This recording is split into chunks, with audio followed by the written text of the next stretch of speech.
Assalamu alaikum, my sister, my brother. When we hear the word hijab, most people immediately think of a piece of cloth, a physical covering worn on the head, a sign of modesty for a believing woman. But the true essence of hijab goes beyond the physical. It begins in a place no one can see, deep within the heart. The spiritual hijab, the veil of humility and sincerity, is where real modesty begins. The outward is only a reflection of what exists within. And so, it is the heart that must be veiled before the body is.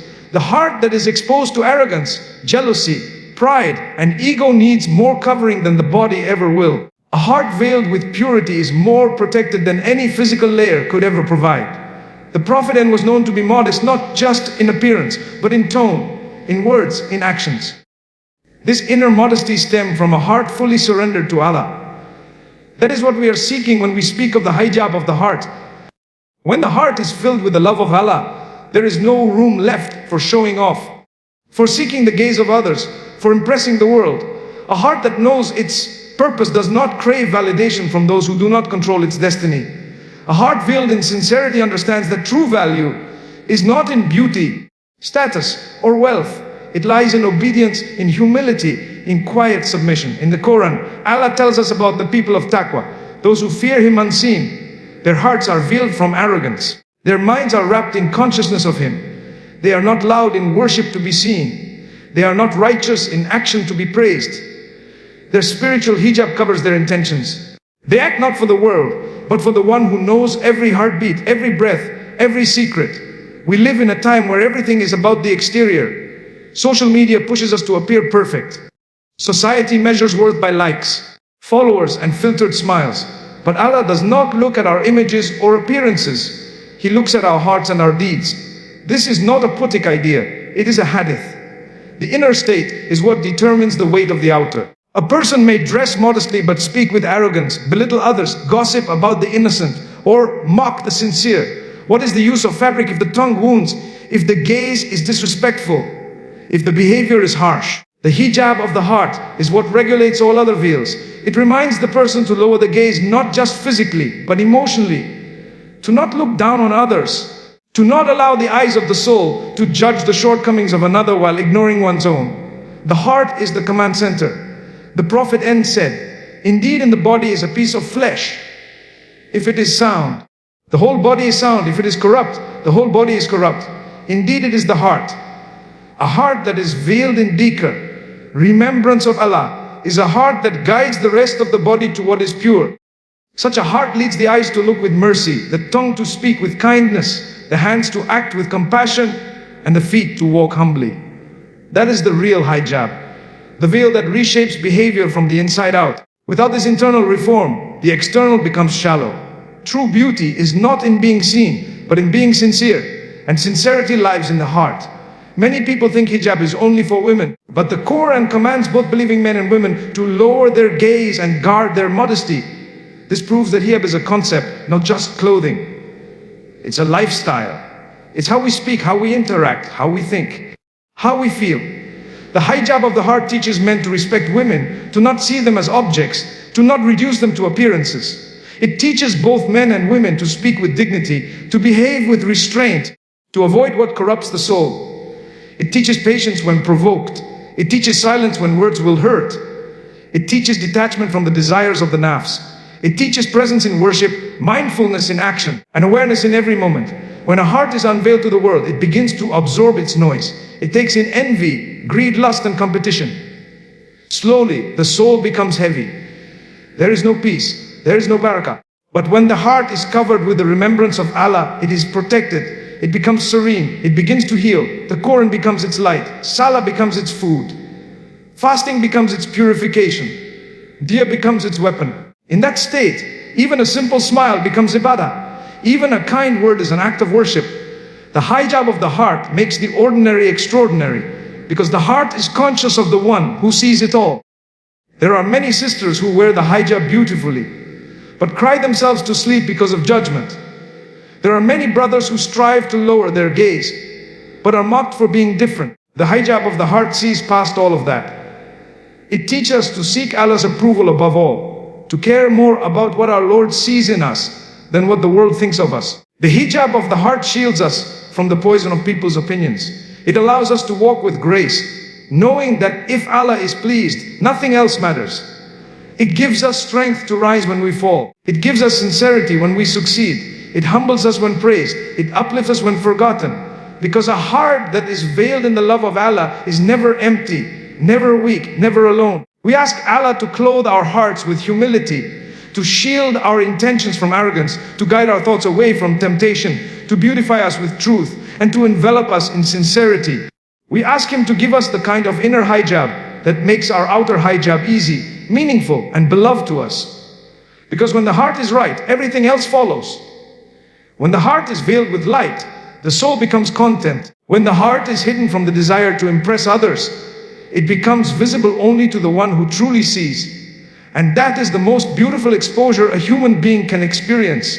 The human mind is one of the greatest gifts given by Allah.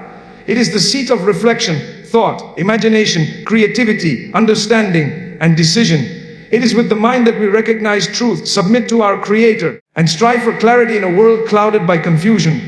Just as the body is protected by clothing, and the heart by sincerity, the mind too requires a veil. A hijab that safeguards its purity from being polluted by what is harmful, what is false, and what distracts it from remembering its purpose. In a world where information is flooding every screen, every conversation, and every moment, there has never been a more urgent need to place a hijab over the mind, to filter what we absorb, to guard what we allow in, and to discipline what we allow to grow within the inner space of our thinking. What we expose our mind to, we begin to normalize. What we normalize, we begin to desire. What we desire, we begin to pursue. And what we pursue consistently becomes who we are. It all starts with a thought. That's why Allah warns us so clearly in the Quran to avoid things that lead to the haram. Not just the haram itself, but the doors, the paths, and even the thoughts that guide a person toward disobedience. Shaitan did not cause Adam to fall by commanding him to disobey. He planted a thought, a whisper, an idea. He told him, "Shall I show you the tree of eternity?" The mind was the first to be influenced. The thought gave rise to curiosity. Curiosity opened the door to temptation. And temptation led to action. That is the cycle. And the believer is someone who recognizes that the hijab of the mind is about closing the door before the thought even enters. We often think of hijab in relation to dress. But what about the hijab of the mind in terms of guarding what we watch, what we listen to, what conversations we choose to sit in, what books we read, what videos we consume, what songs we allow to play in our cars, in our homes, in our headphones? These things don't seem dangerous in the moment. But every repeated exposure becomes a drop in a cup. Eventually, the cup overflows. The thoughts become habits.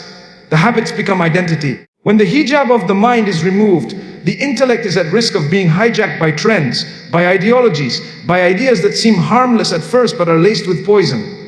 Slowly, the person begins to doubt what they once knew. What was once wrong starts to feel acceptable. What was once disgusting now seems entertaining. What was once sacred is now mocked. All because the mind lost its veil. Allah reminds us in the Quran, "Do not follow that of which you have no knowledge. Indeed, the hearing, the sight, and the heart, about all those mu'min will be questioned."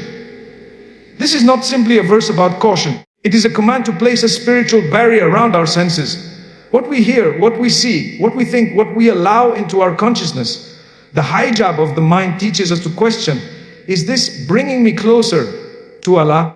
Is this increasing my yaqeen, my certainty? Is this thought rooted in revelation or influenced by rebellion? Is this thing I'm watching shaping my values or shattering them? Because everything the mind engages with leaves a fingerprint. Either it polishes the soul or it stains it. In today's world, entertainment has become an addiction.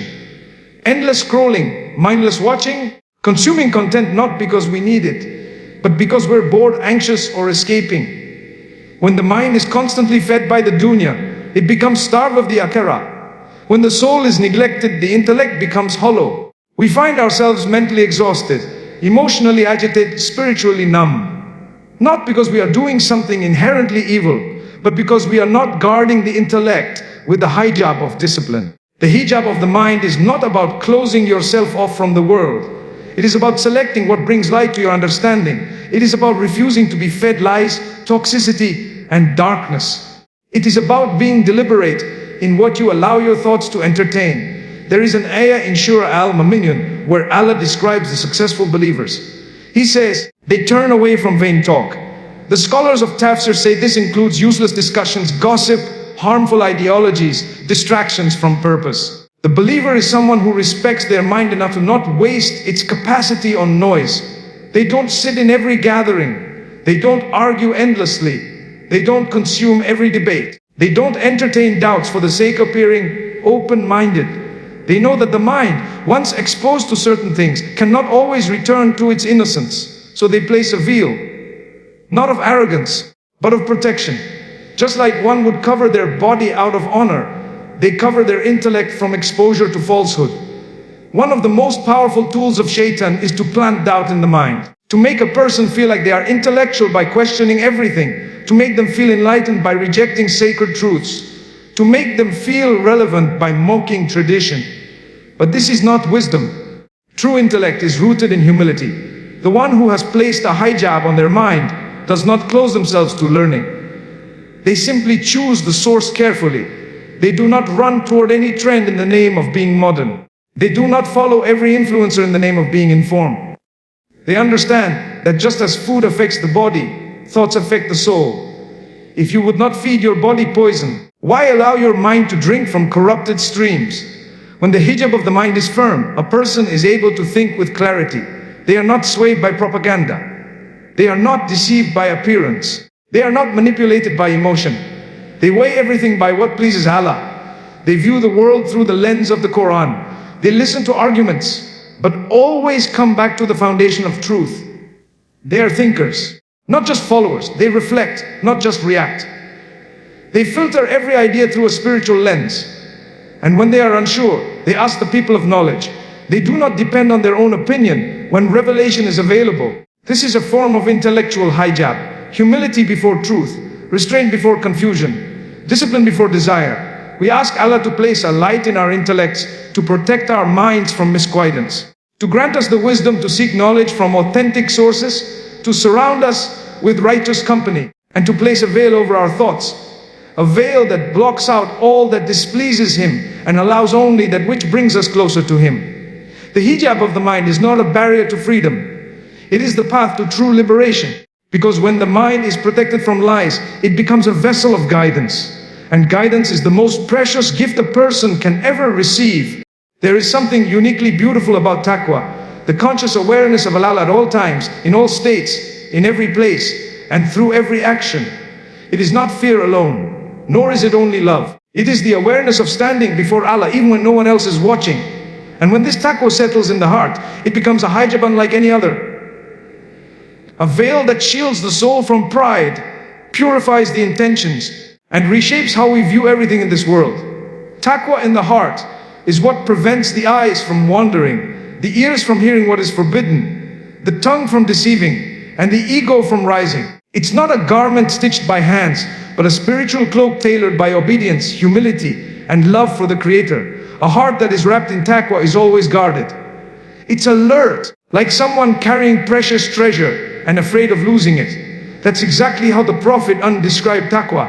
He said, it's like a person walking through a path filled with thorns, carefully lifting their garments and watching every step. Such a person doesn't run recklessly, doesn't move carelessly, and doesn't take the journey lightly. This is how the believer with taqwa navigates life. Consciously, cautiously, always aware that every step matters, every word counts, and every action is recorded. That level of consciousness creates a veil around the heart, a hijab of spiritual sensitivity that protects the soul from sin and beautifies the character with gentleness, mercy, and submission. Allah loves the muttaqin, those who adorn their hearts with taqwa.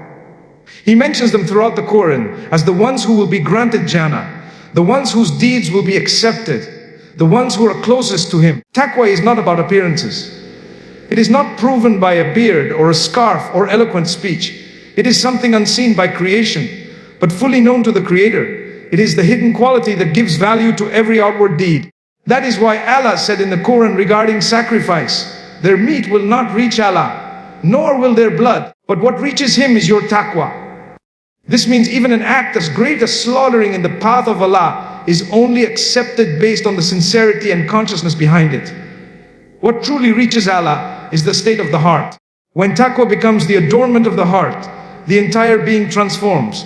The person speaks with caution, not because they are timid, but because they fear displeasing the one who gave them speech.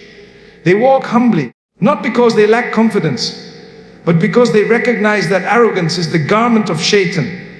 They give in charity not because they are wealthy, but because they fear poverty in the hereafter more than poverty in this world. Their hearts are soft, not weak. Soft because they are constantly broken before Allah, constantly repenting, constantly hoping, constantly fearful of being veiled from His mercy. That heart, wrapped in taqwa, becomes one of the most beautiful sights in the heavens, even if the world ignores it. One of the signs of taqwa in the heart is how quickly a person repents after sin. They do not delay, they do not justify, they do not defend their actions. They recognize their fault, they feel remorse, and they rush back to Allah. That rush, that urgency to return, is one of the signs of a heart that still has life. Taqwa makes sin feel heavy. It prevents the believer from sleeping peacefully after hurting someone, from speaking rudely and walking away as if nothing happened, from disobeying Allah and continuing without regret. It places a spiritual discomfort in the chest, a weight that can only be lifted by sincere tawbah. That is a mercy in itself, because when a heart no longer feels guilt, no longer shivers at verses of punishment, no longer feels moved by reminders of the hereafter, it is in need of resuscitation. The hijab of taqwa revives that heart and brings it back to life.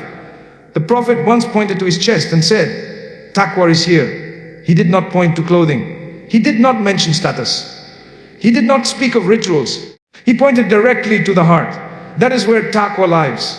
That is where it grows. That is where it dies, if not nurtured. And the one who guards this internal hijab becomes beautiful in the sight of Allah, even if the world sees nothing remarkable. Because taqwa adds a light to the heart that no cosmetic, no wealth, and no reputation can provide. It's a kind of beauty that radiates through character, through patience in hardship, through silence in argument, through honesty when no one is watching. It is the adornment of those who walk lightly on the earth, but whose names are heavy in the record of angels. Taqwa also teaches the believer to avoid doubtful matters, not just clear haram, but anything that places the soul at risk. That extra layer of caution is a sign of spiritual awareness. A muttaqi does not ask, "Is this haram?" They ask, "Will this please my Lord?" They are not focused on minimum obligations. They are focused on maximum sincerity. They go the extra mile, not to impress others, but to guard the veil of taqwa wrap their heart. They understand that even permissible things, when taken excessively, can harm the soul. So they live in balance, eat with gratitude, speak with moderation, dress with dignity, and interact with wisdom. Their life is not about legal loopholes, but about being beloved to Allah. And how powerful is the heart that wears this spiritual hijab in secret. They may not preach, they may not post reminders, they may not be famous or known, but they wake before Fajr, they beg in sujood, they fast when no one sees, they cry over their sins, they support others quietly, they make dua for the entire ummah without anyone knowing. Their heart is hidden, but their deeds are seen in the heavens. The angels recognize them. The earth witnesses their sujood. Their light may not trend, but it is recorded in a book that will never perish. That is the reward of taqwa. Not just paradise, but the pleasure of the King of Kings. Allah says, "And whoever fears Allah, He will make for him a way out, and provide for him from where he does not expect." This is the fruit of taqwa, not only in the hereafter, but in the hardships of this life. The hijab of taqwa over the heart becomes a shield during trials. It gives clarity during confusion. It gives strength during weakness. It gives comfort during loss. It gives savor in times of injustice. Because a heart that fears Allah above all does not crumble when tested. It holds on. It knows who to turn to. It doesn't get lost in anxiety because its veil is not made of ego. It is stitched with trust in the one who never lets go. So we ask Allah to clothe our hearts with taqwa, to remove every trace of arrogance, to cover our egos with humility, to wrap our intentions in sincerity, and to veil our souls from any thought, action, or desire that leads us away from His mercy. Love is one of the most powerful emotions a human being can experience. It drives decisions, influences loyalty, determines priorities, and reveals the deepest truths about who we are. But love, like all powerful forces, must be guided. Without direction, it can become destructive. Without balance, it can become an idol. Without sincerity, it becomes selfish. That is why the heart needs a hijab, a spiritual veil, not just to guard it from temptation, but to teach it how to love in the right way. And the most beautiful kind of love is the one built purely for the sake of Allah. It is love that uplifts the soul rather than traps it, that pushes us toward obedience rather than indulgence, that protects rather than exposes, that purifies rather than pollutes. The hijab of the heart is what teaches a person to love with boundaries. It helps us distinguish between love that is sincere and love that is rooted in illusion, between attachment to people and connection through purpose, between clinging to creation and finding peace in the Creator. When the heart is filled with this form of modesty, it stops seeking people for completion. It starts seeking Allah for contentment. That shift changes everything. The pain of unmet expectation softens. The agony of betrayal fades. The sting of separation becomes bearable. Why? Because the heart is no longer naked. It is clothed in understanding. It is wrapped in divine perspective. It sees people not as saviors, but as travelers. Each on a journey, each with limitations, each with faults. And it learns to love them, not for what they give, but for how they help us grow closer to Allah. One of the most common reasons for heartbreak today is misplaced love. Loving people in a way that only belongs to the divine. Trusting them more than we trust Allah. Fearing their loss more than we fear disobedience. Chasing their validation while neglecting our obligations. But love for the sake of Allah never creates misery. It never leads to sin. It never demands that we sacrifice our principles to gain attention. It never encourages jealousy, manipulation, or desperation. Instead, it is selfless, it is quiet, it is patient, it is pure. And it begins when the heart places Allah at the center, not as an option, but as the anchor of all affection. In the Quran, Allah tells us about the people who took others as rivals to Him in love. And among the people are those who take others besides Allah as equals. They love them as they should love Allah. But those who believe are stronger in love for Allah. This ayah teaches us that love can be a form of worship. And if misplaced, it becomes a form of shirk. The hijab of the heart is what reminds us not to elevate anyone to a status in our heart that compromises our devotion to the one who created the heart itself. When we love for the sake of Allah, we do not idolize people. We appreciate them. We make dua for them. We support them. But we also understand that our worth is not defined by their opinion. Our happiness is not controlled by their actions. Our dignity does not increase or decrease based on their presence or absence. The hijab of the heart also teaches us how to detach with grace. There are times in life when people we love will walk away. Some will disappoint us. Some will change. Some will break promises. Some will leave without explanation. And the natural response is pain. But the spiritual response, the response of a heart that has been veiled with understanding, is surrender, acceptance, patience. A heart trained to love for the sake of Allah knows that relationships come and go, but the bond with the Creator is eternal. It doesn't mean we don't feel. It means we don't allow the feeling to overpower our faith.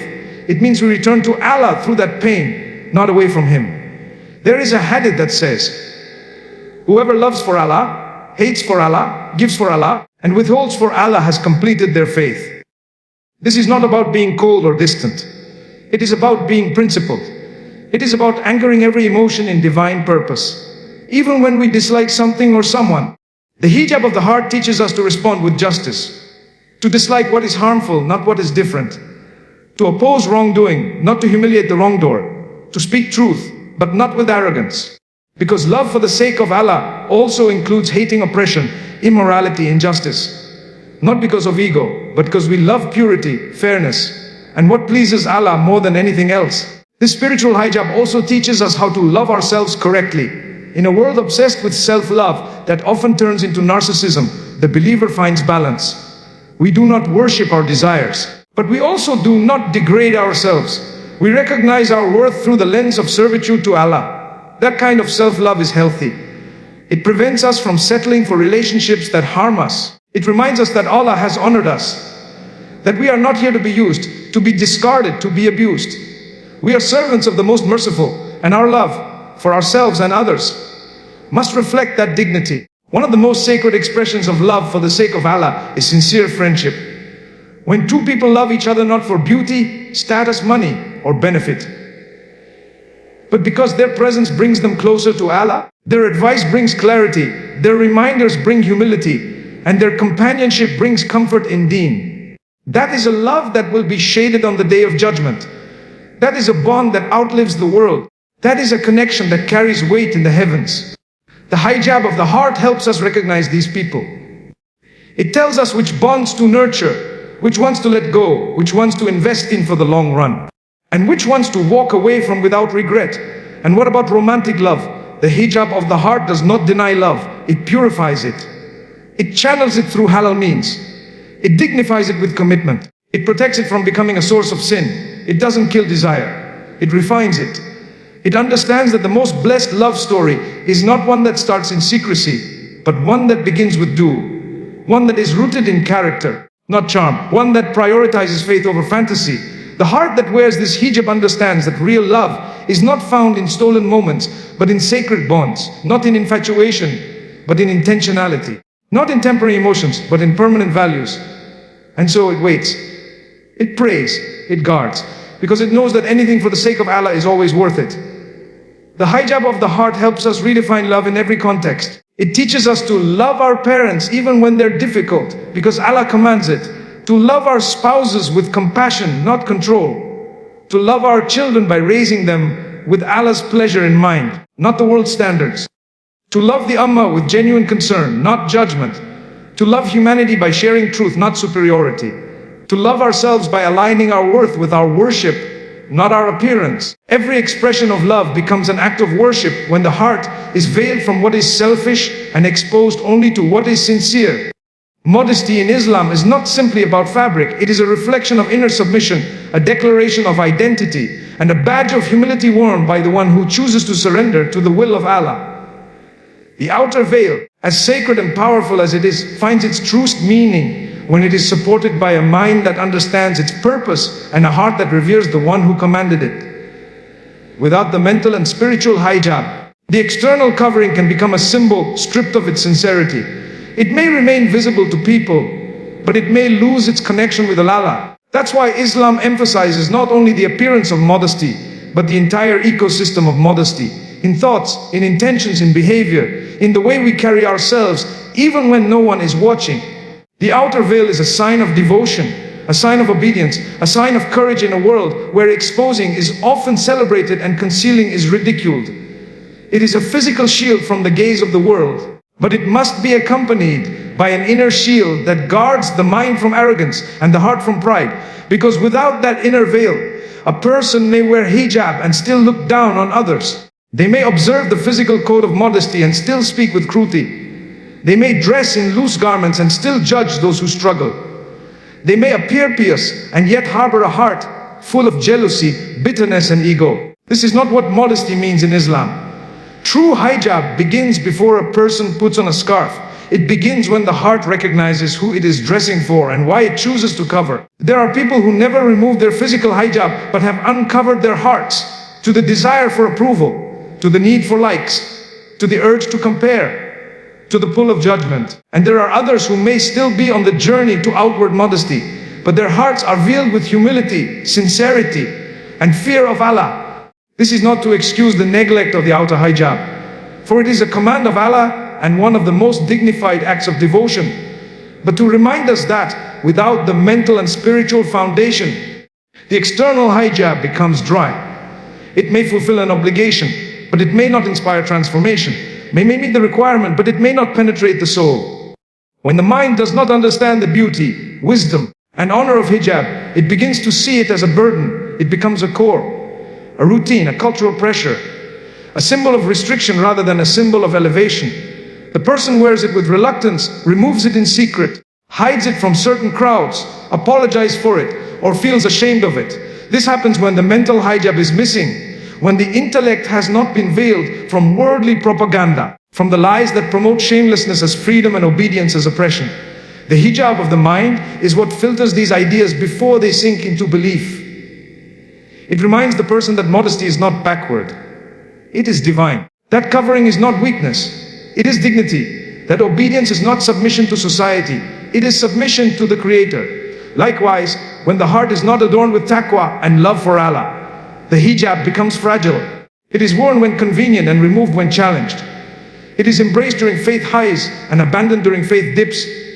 It becomes reactive rather than rooted. And this is where many sisters, and even brothers who observe modesty in other ways, begin to struggle. They look for motivation in people. They rely on praise. They wear hijab to please their family, their community, or their spouse. But the moment these sources disappear, so does their conviction. Because the heart was never veiled with Allah's love, it was only wrapped with temporary encouragement. The hijab of the heart is what gives strength to carry the outer hijab even when the world turns against it. There are also those who wear hijab beautifully, but carry a sharp tongue, a toxic attitude, or a sense of superiority. They may defend hijab online yet fail to reflect it in their interactions. They may promote modesty in public but live without filters in private. This disconnect between the outer and inner hijab is not a reflection of the hijab itself. It is a sign that the deeper veils have been neglected. Because when the heart is pure, it reflects in every action. When the mind is guarded, it influences every word. When the soul is aligned, it radiates through the physical appearance.